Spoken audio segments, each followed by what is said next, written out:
So yeah, I mean, we're talking real life. We're talking to real people about real things, discussing real problems, coming up with real solutions. This is our life. This is my life. This is real life.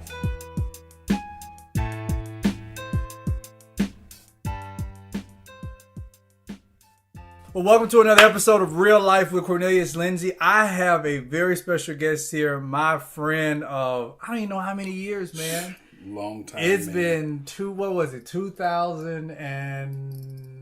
It's been a long time, right? It has been a long time. Bishop Antwain Jackson, pastor of the Equation Church in St. Louis, Missouri. Man, Brother Bishop. Man, it's good to be here. Brother Bishop. It's good to be here. Well, I want to take time. I always get questions from people about going into ministry, especially from young men who say, I don't know what it's like. Or I have people who are telling me I should go into ministry. And you know what that's like? Yes. They say, well, people are telling me to go into ministry, but I'm not sure what that means, what my first step should be, what that looks like. So I just want to have a very candid conversation about what that looks like. So before we get into the questions or everything, 'cause I know it's going to be really good, really intense, especially for our listeners. Tell us a bit about yourself, your background. Well, I'm Antwain Jackson, as you said, from St. Louis, Missouri. I have been in ministry close to 20 years now, man. Man. Yeah, young guy, but started really early, 15 years old, starting in ministry. And, man, I have seen God just do so many wonderful things in my life and in my ministry in itself. And I'm just really enjoying the journey. Mm-hmm. I'm just in a season of my life where I've determined that I'm going to enjoy ministry. If I'm not going to enjoy it, then I'm not going to do it. Now, how did you... So you started in ministry at 15. Yep. You started pastoring when you were... I started pastoring when I was 28. You were 28. When I became a senior pastor. Okay. But I have been shooting pastoral ministry, assistant pastor, youth pastors, associate pastors. So my first pastoral role probably was 2021. Wow. So let me ask you this. Mm-hmm. You're 15 years old. What was this transition like? Were you pulled into the system? Because you know it's a system. Right. Were you pulled into the system? Was this something that you aspired to get into? Did people come and tell you, Antwain, you a preacher, you need to go preach? Like, to paint that picture for us? Well, what's really funny about when I got involved in ministry at 15 years old, I actually was not pulled. I'm probably the least likely person to have been in ministry. I knew it was a genuine call. But before I gave my life to the Lord, man, I was living with my mother in Toledo, Ohio, and just living the young 13, 14-year-old life. Just finding myself. My mom was out, just kind of living her life, so it gave me a lot of free time to do a lot of bad stuff I shouldn't have did. But the one climax of what I did is I stole her car and tore it up. And after that, she sent me back to St. Louis to be with my father. And so when I came back to St. Louis at 15, my uncle was leading the church, and I literally got saved that year. And I literally just was like, hey, I'm here, and I'm feeling God kind of tug on my heart about serving in ministry. And so the way I actually got involved was through serving. I just started serving my pastor and just helping out in the church. And at that time, the system was, okay, now you're a minister in training. Right. And so I just got involved in ministry that way. And probably would just do these little Friday night sermons and stuff like that. But I literally just got involved through serving. Right. So I guess the question now comes, for the guy who's listening, for the woman who's listening, they're saying, I don't know what the next step is. I know for you, it was you got into it by serving. Is it a one-size-fits-all type of system? Is that how you get into ministry? I don't think so. I think really it's about principle. And explain that. Yeah, I think what it comes down to is you need to be sold out to the cause of Christ. Okay. You know, number one, like if you're gonna be in ministry, you're serving the cause of Christ. You're making Christ known to the world, and so I think that everybody needs to realize that they're actually in ministry, opposed to looking for a title to validate it. So hold up.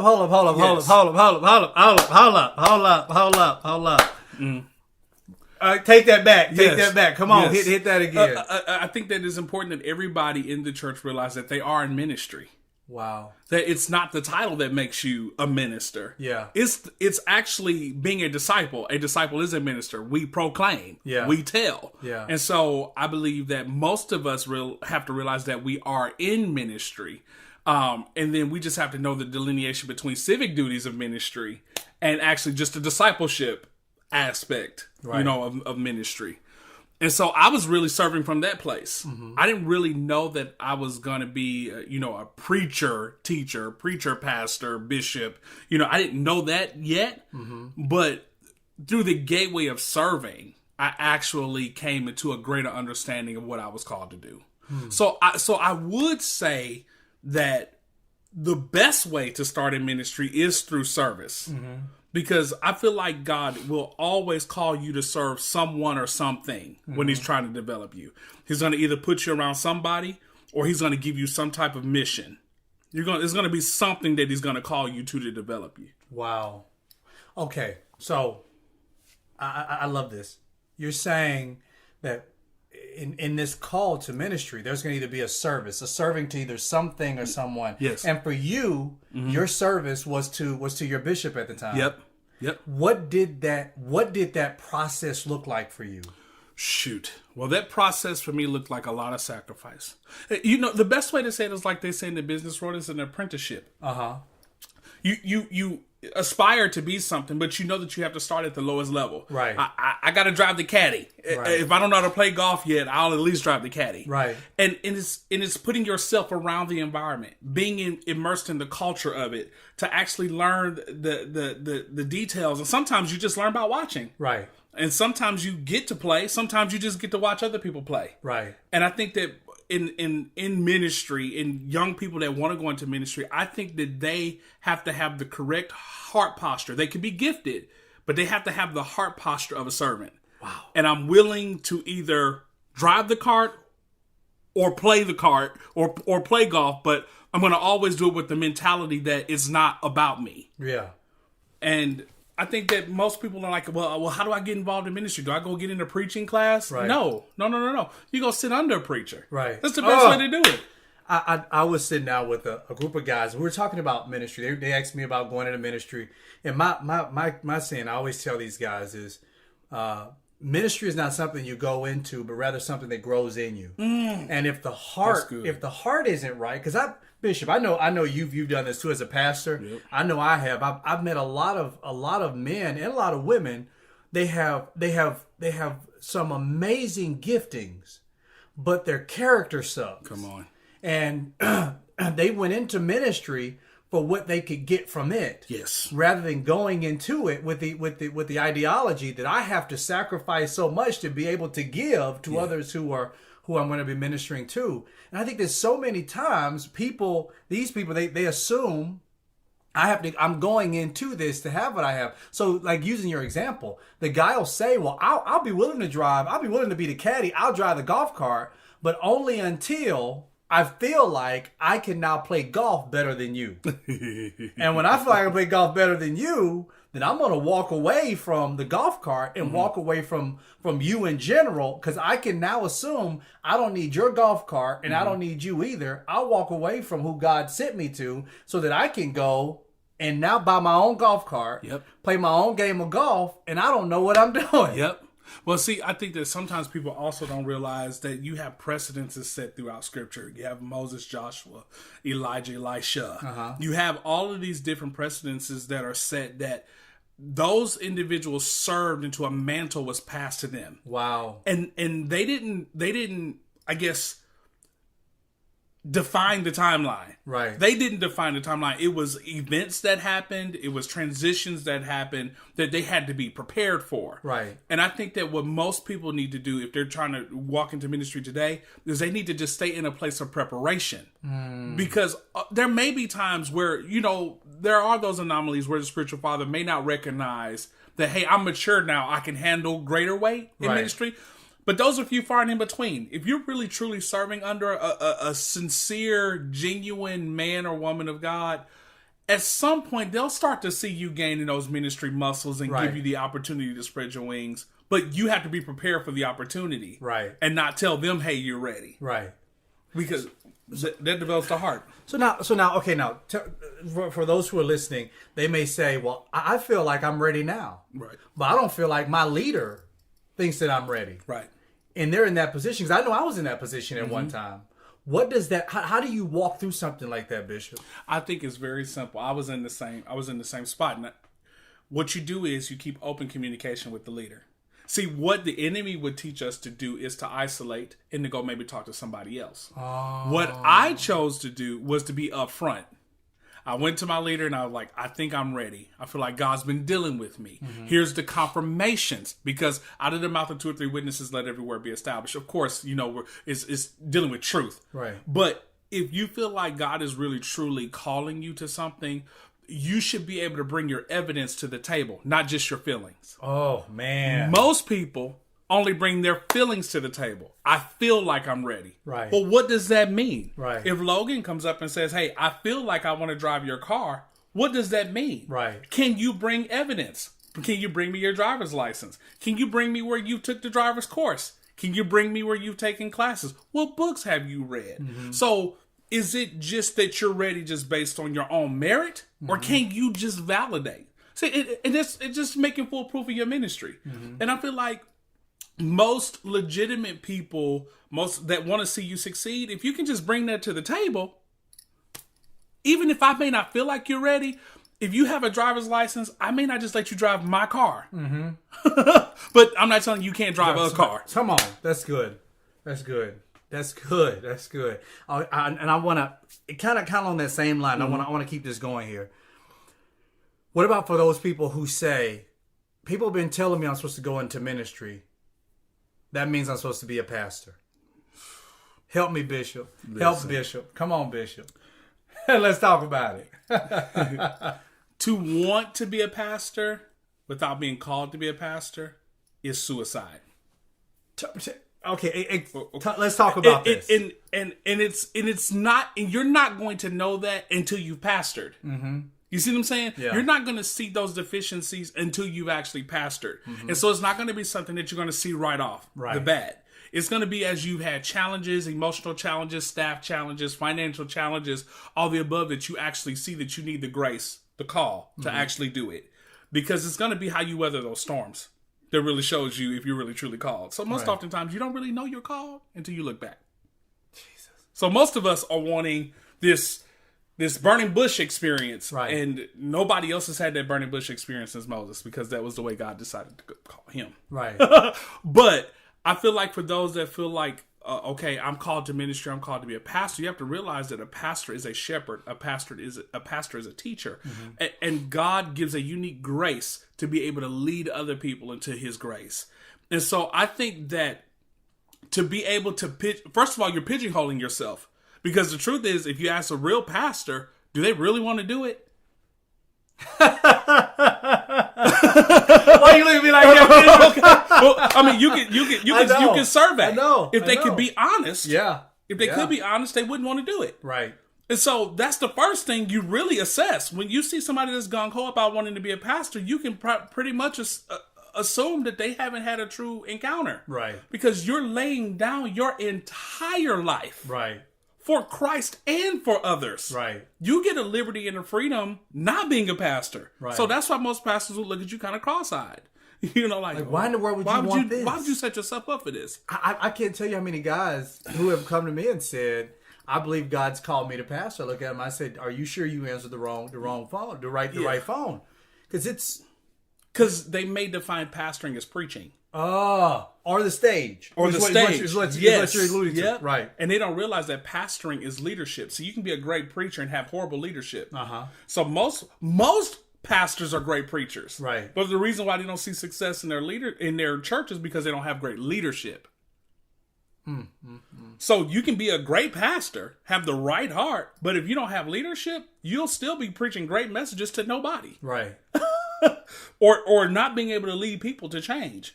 And so to automatically assume that you are a pastor just to get involved in ministry, it could be a deception. And I would literally like to say, like, wait it out a little bit. Take a little bit of time. Sit under somebody. Go ask the tough questions. Interview other pastors. Wow. And really take some time to really seek God about what your genuine call is. Right. And then, here's another piece. Most people aren't self-aware. What do I mean? Most people aren't honest with where they're insecure, where they need validation. And so I have found in a generation today where you're insecure and you lack validation, positions like that seem to be what we reach for because you think that's where you're going to get it from. So most people aren't self-aware. So they'll take on more than they can chew to try to get an emotional itch scratched, and not really even see that it's a genuine call. So they will confuse the call for some type of with deficiencies. Jesus. Now, okay. So with that, let's just say that somebody ends up doing that. They confuse the call because they're trying to get something they believe is going to be at the destination when they get there. In the vehicle heading towards that particular destination, now you're starting the church. You're trying to get this stuff going, and you think what you're going to get is at the destination. I mean, have you been around people who've had that, and is there anything that you can kind of explain to the listeners that says, I want to make sure I want to make sure that person won't be me. I won't be in the vehicle going towards a destination of where I'm trying to get to a stage to get something that I don't really know is there. Yeah, I've seen a lot of people. I know a few that have started churches and it wasn't genuinely their call. And you think about something like this. People have graces. Like you can be like, man, that person is a teacher, right? Because you see the grace on their life, and you see the discipline of it, right, in their life. You see what I'm saying? So when we're talking about character, we're talking about disciplines, right? You can see that there is a regiment, the way that they think, the way that they actually do life, that speaks to that gift, right? And I feel that there are a lot of people that they don't have the grace, they don't have the discipline, or you don't see that being a part of their regiment. So it's kind of like it takes everybody by surprise. Right. Because it's not like God does this like Saul into Paul. He still took the very nature of who he was and made him who he wanted him to be. Right. It wasn't just this great big, like, I never played a piano. Now God puts this grace on me and now I'm like a grand master pianist. Right. I don't see God do that in our lives. It seems like he uses everything in our lives to discipline us and to regiment us to get us to that place of gifting. And I've seen that with pastors. Usually in their life, they're people that are probably a little bit more introverted than people think. Right. Because you would expect an extrovert, but the truth is they're a little bit more introverted like people. I am. Yep. Yeah, like us. You know what I'm saying? I can sit in a dark hole and be fine. Yes. They're a little bit more introverted. These are highly compassionate people. Right. Very compassionate people. So they have a love for people and things that's little, it's extraordinary. Most people wouldn't care so much. We seem to care more than somebody else would. We have a love for seeing people come into a place where God called them to be. So you see, all of these things have more to do with others than ourselves. So when you see a person that decides they want to run to pastoral ministry and it's all about what they feel like God's called them to do, that's usually the first sign. Because usually pastors care more about others. Right, exactly. We are sacrificial lambs. Right. And on the next episode, I really want to get into, the sacrifice that goes into pastoral ministry, in especially when it comes to church planners, because I know, I have buddies who, they were given churches, they were put into a $13 million church that had professionals set up. They kind of had some people to help them start with. They have some sermons kind of shot over to them. Yep. They kind of grew up in it. So it's like, you have that. You already have a foundation that's been laid for you. But then when you're trying to build this thing up that you believe, man, God has really given me something. And I think it's something very unique to that. Yep. I've heard preachers that have really talked down towards church planners and stuff like that. But I think it's something very unique to what God does in the body when he plants. Like Equation Church, in many ways, although our churches with the Go and Equation, although we differ in some ways, maybe when it comes down to some of the ways that we may do service stylistically, stylistically, but still the core is still the same. It's still the core idea of the cause of Christ. But when we look at church planners and we look at people who have gone into ministry in that sense, these are people who truly, as you said, they're truly compassionate about people. They're willing to give up and really sacrifice everything, sacrifice their whole life for it. I mean, you've done that since 15. You've been doing that. Then you started pastoring it. You said 28. Yeah. So I mean, you see the work that goes into this, and it's a very heavy call. I wanna, but before we close this out, for those people who say, you know what, this has been good. This has really been something good that I can really take in and chew on, but I'm still not sure as to what I need to be doing. I feel like I'm called into ministry, but you know what? I'm still not sure. To answer that question, what would you have to say? Well, the truth is, you will never really always be sure. Hey, you don't know until you get there. You don't know until you get there. That's true. That's really from experience. Everybody, even myself and those that I've talked to, have all questioned, am I doing the right thing? Right. Because sometimes we look at ourselves and we look at our insufficiencies, and we look at sometimes a lack of budget, lack of people, and we just, how can you take something, make something out of nothing? Right. And think about the will, the creativity, the ingenuity, the organization that is needed to take something that never existed and to make it into something. Brother. I know. That is more like God. Yeah. You know, than we can realize. And so if you're still struggling with that, join the club. The truth of the matter is, you won't know until you jump. But the truth is, you can't prepare yourself for the jump too. Okay. Now, how do you prepare yourself for the jump? Because I don't think I was prepared for the jump. Yeah. When I jumped. Well, knowing what I know now, I spent a lot of time with leaders and just really learning. Right. I think that now you have so much access to like podcasts like this, right? That you can actually hear the mind, the true mind, and not trying to do some kind of strategy. I also have come to learn, knowing what I know now, I wish that I was a lot more personally healthy. Because I believe that anything that is healthy grows. And if you're the leader and you're the spearhead and you're about to plant this church, then I wish I would have been a lot more emotionally healthy, right? Physically healthy, spiritually healthy. Because it literally takes every ounce of drop of everything in you to plant a local church. Right. From having to find details to having to register in the state, to set up your 501c3 papers, to ensure that you have a strong board structure. We 20 something years old and we don't know how to even pick a board. Yeah, that's true. That moves the mission of the church forward.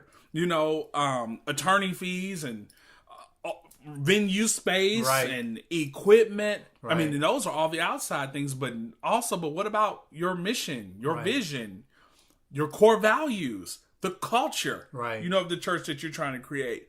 And so you're trying to do all of this, and you still have to live life, manage if you have a family, manage your family, pay your bills. And so I think that when you're personally healthy, I think it's something beautiful grows from a person that really is solid and healthy and focused. Right. And so I think a lot of times as a pastor, as you see that, as I am, you see that that's where my congregation is. Right. And so now I'm starting to see that if I can just set myself in greater health and set myself to be more focused, then that's what I attract. Wow. I can relate so much with that. Because when after I was serving a pastor, and after I left the church, and And I mean, my wife and I mean, you know the story. We moved to a totally different state. And I thought right off the bat, we're going to open up the church. We're going to get going. Yeah. And I wasn't ready for that. Mm-hmm. And God knew that. And I think that was one of the main reasons why the church, when we started out in Mississippi, God was saying, boy, you're not ready for this. You're not emotionally ready for this. I was still hurt. Yes. I was angry. I was mad. I felt like I was running from things that I needed to confront. There were issues of identity that I still needed to conquer for myself. And there were just things, even spiritually, I had to deal with, just some of the teaching, a lot of things that I felt like I really needed to deal with. So I had to really sit down at the table, and for a year, I did nothing but study the Word of God, pray and fast. And that was hard for me because, and you would understand this, because as an achiever, yes, it's very hard to assume that I'm doing something worthwhile while all I'm doing is really studying, reading, and praying. Because we assume that worthwhile activity means that I'm bringing in a boatload of money or I'm doing something. But I didn't realize that foundation that was set in that year's time, where I felt like God was shoving me in a cave or putting me in a wilderness with Him. That 1 year of time really helped to set up this, what I can now build upon. So I really understand that. So for those who are listening and you're like, well, I don't really understand what I'm going through now, and I feel like God has kind of pushed me into that. I mean, you got two pastors here who are saying, be encouraged in that. Yes. Because he's doing a work in you that will ultimately flow out of you. Absolutely. You won't understand until you stand under. That's why I said sometimes you just don't know until you're in. Right.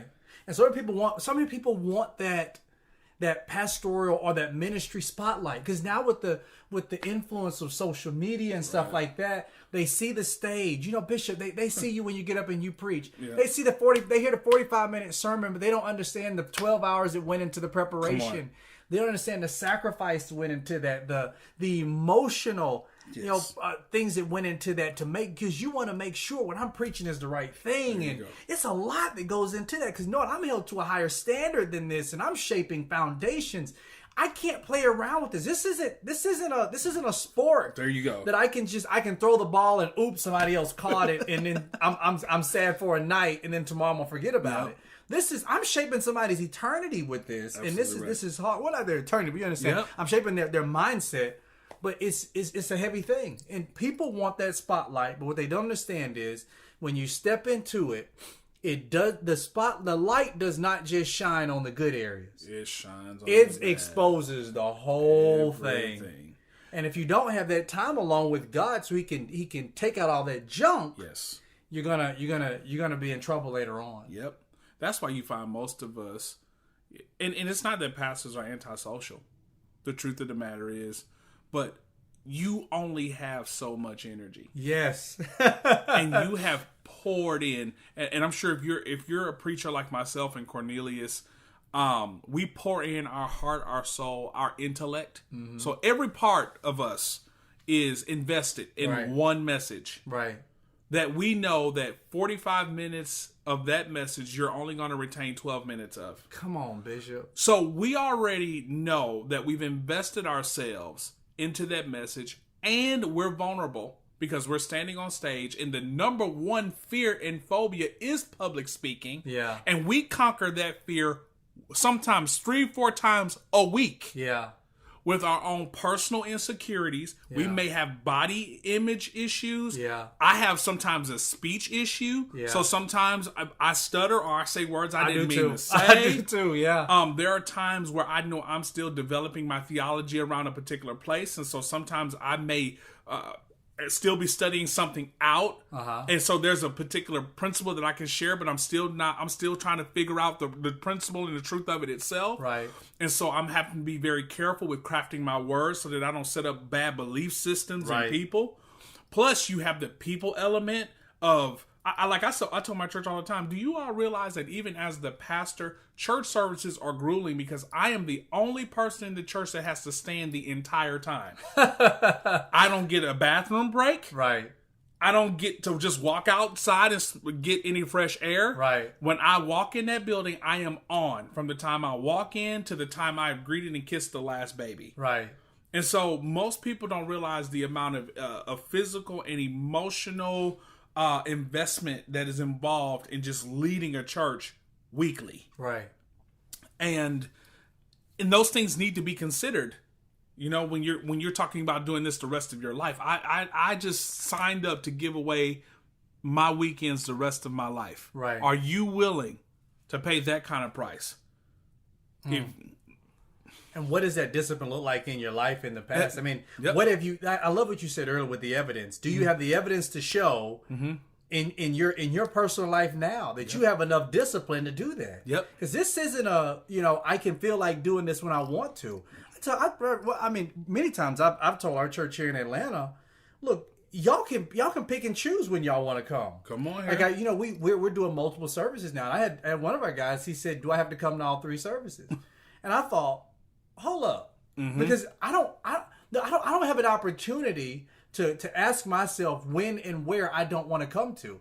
As a pastor, I know I have a responsibility to do something, and I know I have to do it. So it's a heavy thing. And Bishop, I appreciate you doing this with me. Would you please help? Would you please stay and help me with another thing? I want to continue this conversation about church planning. Yeah. But before we go into the next episode, could you please just share with the people how they can get linked up with you, website, all that kind of good stuff? Yeah, well, you can find me on all social medias at Antwain Jackson, ANTWAIN Jackson. I'm actually going to be launching a personal website here soon, so you should be able to find me at antwainjackson.com.